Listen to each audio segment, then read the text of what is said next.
Welcome to the Deep Dive.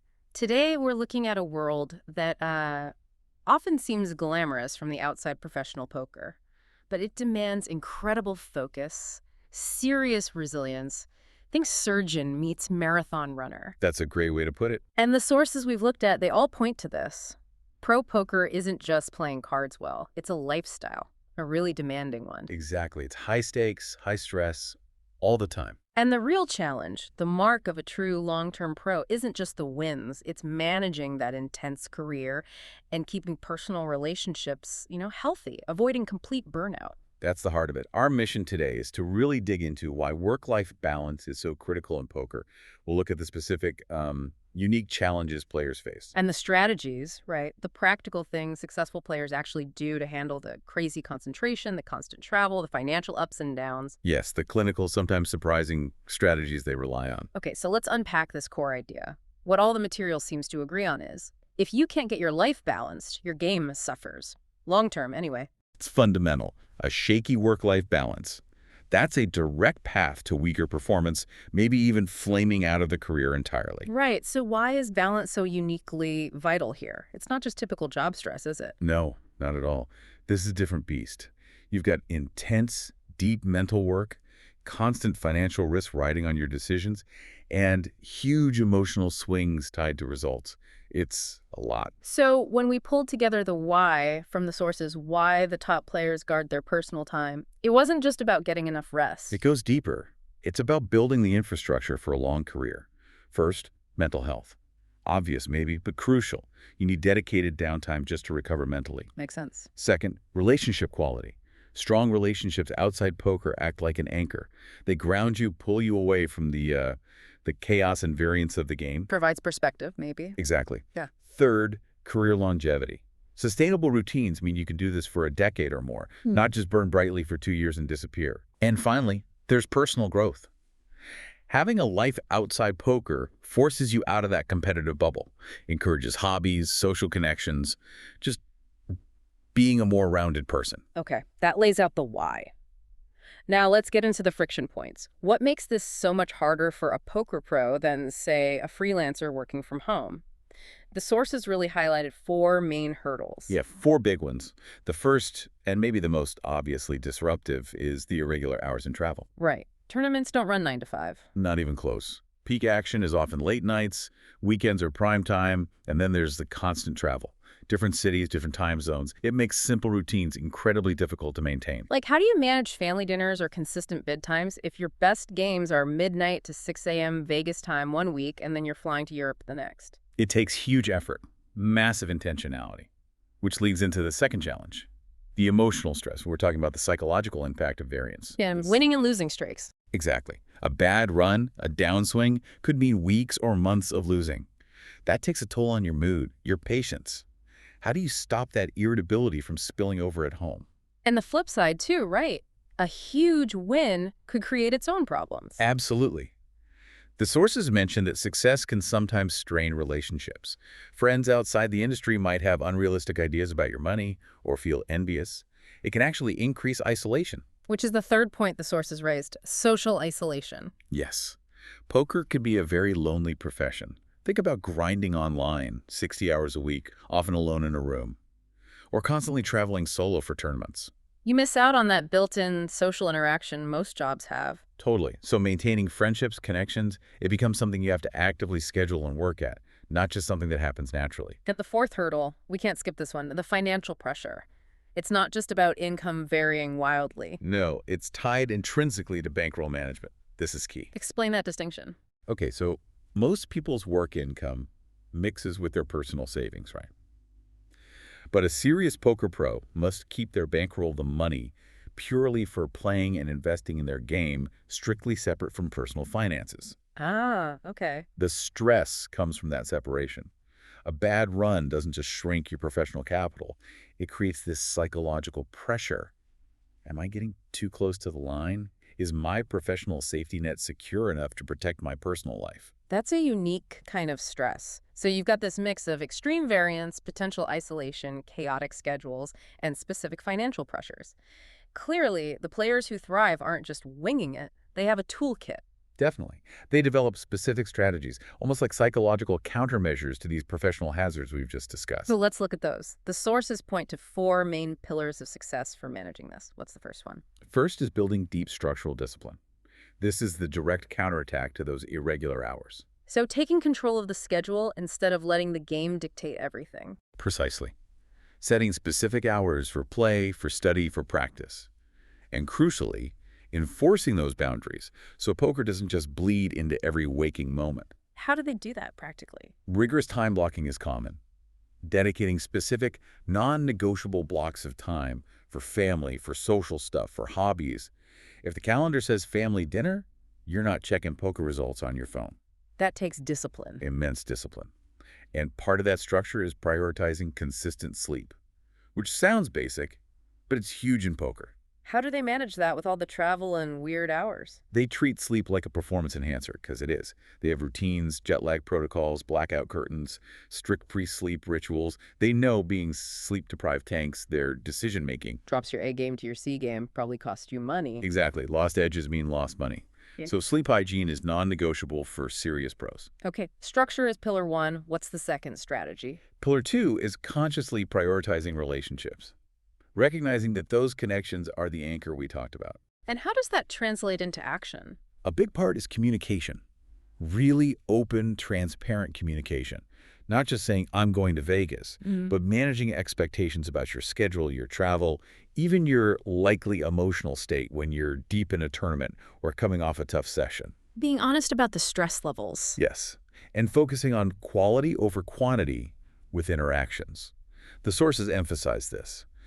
A short, fully present conversation when you are home can be much more valuable for the relationship than a long, distracted evening together. Makes sense. Being physically there but mentally still at the table doesn't really count. Right, and finding ways to involve loved ones where possible. Maybe traveling together sometimes, or just including them in understanding the logistics and plans so it doesn't feel like this secret, separate life the player disappears into. That transparency seems vital. Uh, Okay, pillar three gets into the mental side, right? Intentional mental conditioning. How do they handle the emotional swings?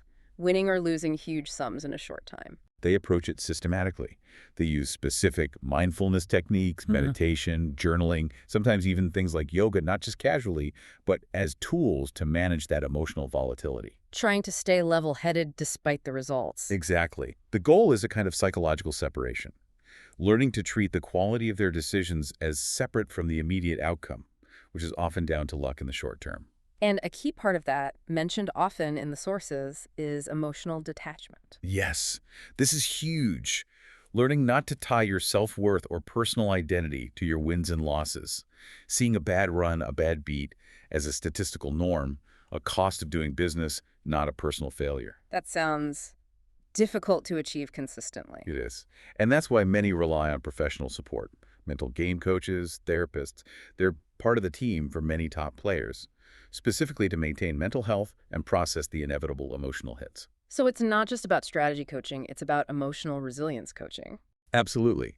Processing a big loss constructively so it doesn't lead to tilt, making bad decisions driven by emotion in the next session. Wow. Okay, that underscores the intensity. And the fourth strategy. Fourth is holistic goal setting, looking beyond just the poker table for measures of success, meaning defining success in broader terms than just tournament wins or cash game profits.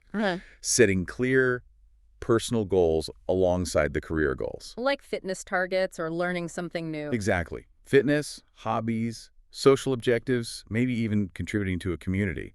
Things completely unrelated to poker. Why is that so important for their poker game? It provides, let's call it identity insurance. When poker inevitably hits a rough patch, and it always does, you still have other areas in your life where you're achieving things, feeling competent, deriving self-worth. So your entire sense of self isn't tied to the latest results. Precisely. It buffers the psychological impact of downswings. And part of this is using balanced rewards. Celebrating poker successes not just with more poker, but with personal life activities, a family trip, investing time in a hobby. It reinforces that integration. Okay, those are the four pillars: structure, relationships, mental conditioning, and holistic goals. Now, how does this play out in real life, especially for couples navigating this lifestyle? Yeah, applying this is where the rubber meets the road. For couples, the sources stress that cooperation and deep understanding aren't just nice-to-haves, they're essential. What does that look like practically? It means having genuinely shared goals, aligning not just on the poker career path, but on what they want their shared life to look like, their lifestyle goals. They need to feel like they're pulling in the same direction, even when the player is physically absent a lot. Constant, transparent communication must be huge here too. Absolutely critical. Honesty about stress, schedules, financial fluctuations, emotional states, and preserving relationship rituals. Like date nights. Yes, exactly. The sources mention how vital it is to maintain those traditions, like a weekly date night or specific family time, even during intense tournament periods. It carves out protected space for the relationship. Forces the player to step away fully. It does. And finally, reciprocal support. The relationship can't just revolve around the poker player's needs. The player needs to actively support their partner's goals, hobbies, career. It has to be a two-way street. That makes total sense for sustainability. So, zooming in even further, what about daily actionable lifestyle tips? Small habits that make a difference. Okay, some key ones that came up repeatedly. Travel smart. This means things like actively managing jet lag, but also limiting screen time during travel downtime, not letting every spare moment get sucked back into poker. Resisting the urge to grind online during airport layovers. Yeah, or immediately after getting home from a long trip. Also, actively working against isolation through offline social networking. Connecting with other players, but not just about strategy. Right. Building genuine social connections within the poker community, away from the tables. And crucially, maintaining friendships outside of poker, too. Diversifying your social world. Exactly. And we mentioned hobbies outside poker as part of goal setting, but it's also a daily stress management tool. Physical exercise came up a lot. Creative outlets, too. Things that use a different part of the brain than the analytical poker mind. A mental reset. Totally. And one final practical tip. Reflect weekly. Take a few minutes each week to consciously assess the balance. How did I do with sleep? With family time? Was I present? Did I stick to my non-poker plans? Checking the dashboard, like you said earlier. Course correcting before things get way off track. Yes. This self-auditing is key to preventing small imbalances from escalating.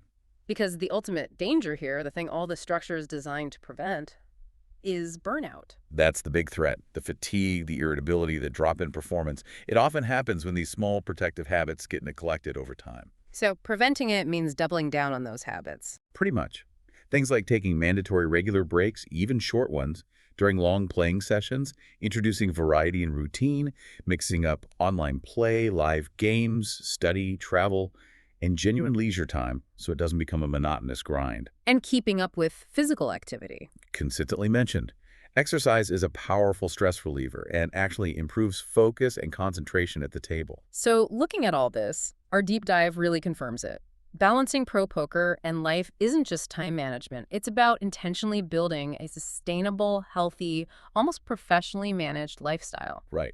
It's the only way to pursue ambitious career goals in such a demanding field without sacrificing your well-being and relationships along the way. That level of professionalization applied to life itself seems to be the secret sauce. It really does seem to be a hallmark of the players who last. Which brings us to our final thought for you, the listener, to consider.